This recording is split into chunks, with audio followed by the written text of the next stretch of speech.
Hey everyone, Donovan here. In this video, we're going to learn about object instantiation, and we're going to do that by shooting a bullet. Okay, before we get into the GDevelop side of things, I just want to talk quickly about what an object is and what instantiation is, because you'll see the word object a fair amount inside of GDevelop.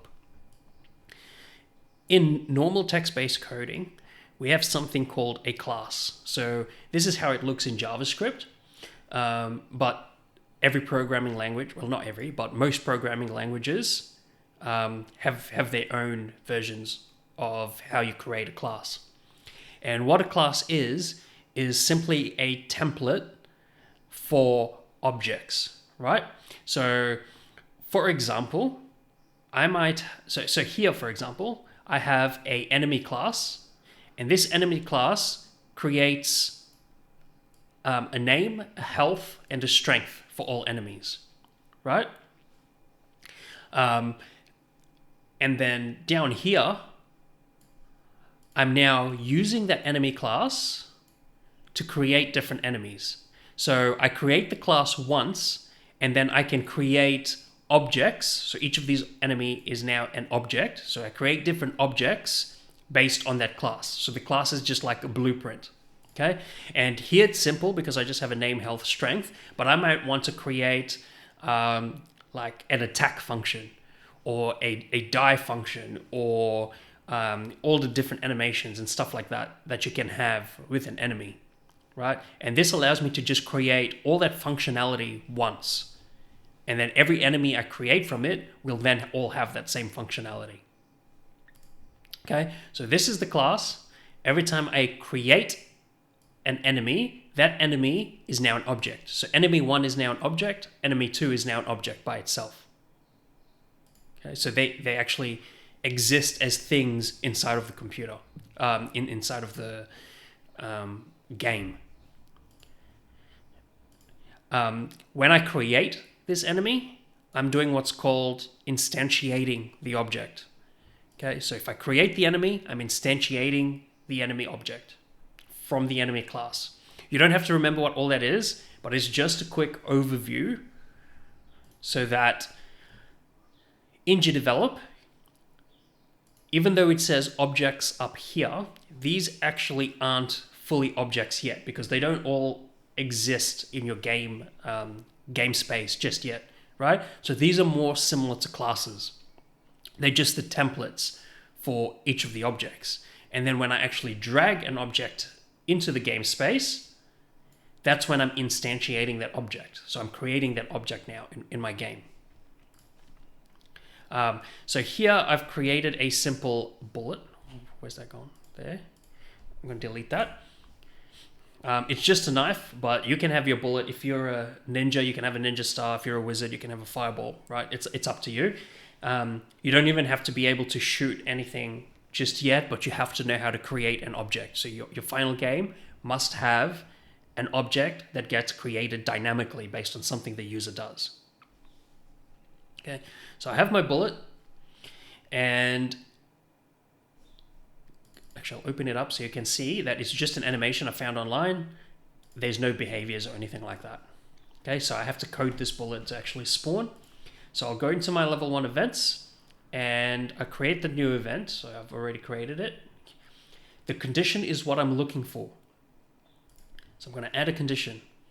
Now, your panel that pops up might actually be slightly different to mine. So you might actually have two different tabs here, right? One that has like common conditions and one that has other conditions. So if you try and search for something that's in common conditions, just click on other conditions, and search for it there if you can't find it. If your screen looks exactly like mine, don't worry about it. Okay, so what I'm looking for is to be able to shoot, and I want to shoot with my keyboard, right? You might want to shoot with your mouse. It's up to you, but I want to shoot with my keyboard. So I'm going to click that. And I have a few options, but the two I'll use the most is either key pressed, which just looks like that, or key released, which just look like that. Pressed is for when you push the button in, right? Now, pressed isn't so good because say I set it to my spacebar. Every time I press the spacebar, even though to me I'm just tapping it, right? The computer might read it multiple times in that like split second that you've only tapped it once. Because it tries and read it every frame. So even though you've tapped it once to you, the computer might have read you pressing it for 3 different frames. So it might spawn 3 different bullets. So what I'm going to do is a key release. So it'll only read it once when the key goes back up. The first frame it reads when the key goes up, and it's asking for the key. I'm going to make my shoot button. You can choose whatever you want, but I'm going to make mine Z. And I'm going to hit OK. Okay, so when the Z key is released, what I want to happen, I'm going to add an action. And the action I'm going to look for is create. So I'm going to create an object. You can go create from its name, but I'll just create an object. It's easier. And I want to create the bullet. Now, I'll actually come back to this. It's asking me for an X and a Y position. I want you to have a look at the numbers here in my first screen, in my game screen, right? So I have a whole bunch of numbers there. Those correspond with the X and Y coordinates of your camera, right? So your game screen is starting there. So the top left-hand corner is roughly 0, 0. Well, it is 0, 0.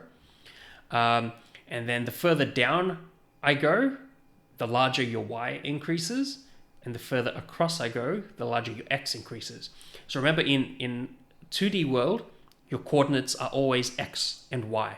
So X going left to right and Y going up and down. And in a 3D world, you also have a Z coordinate, which is going in and out, okay? So essentially when I'm shooting the bullet, I want it to spawn on my main character. Now, later on, we want it to spawn exactly like where the gun cannon thing is, but for now, we'll just get the basic spawning functionality working. So I'll go to level 1 events, and I'll open that back up because it's asking me for my X position and my Y position. Now, in your X position, you can give it like a number. So you can say, I don't know, 50 and 50 here, right? But that's not useful to us because when you go 50 and 50, it's going to actually spawn in that exact same location every single time, 50 and 50, right? And your game character might not be there, but it'll still spawn. So it might spawn behind you or in front of you, depending on where you are. So what you want to do is to somehow tell it the X position of your main character. And you can do that by typing in whatever you called your main character. So I spelt mine like that. Some of you only called yours main, or some of you only called yours character, but you have to spell it exactly what you called it, right? And then I'm going to call this X, what's called an X function. Now, a function in coding is simply a bit of code that does something specific. So in this case, the X, function for now is going to return whatever the X value of the main character is at that specific point in time. So whatever frame you released your key on, wherever your character is, that X position is going to be sent back. And then the same thing for a Y.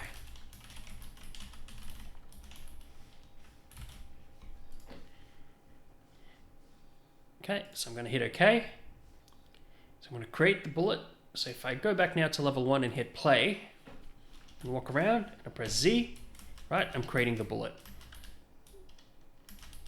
Now, it's not flying yet. We're going to look at that in the next video because we have to learn about forces.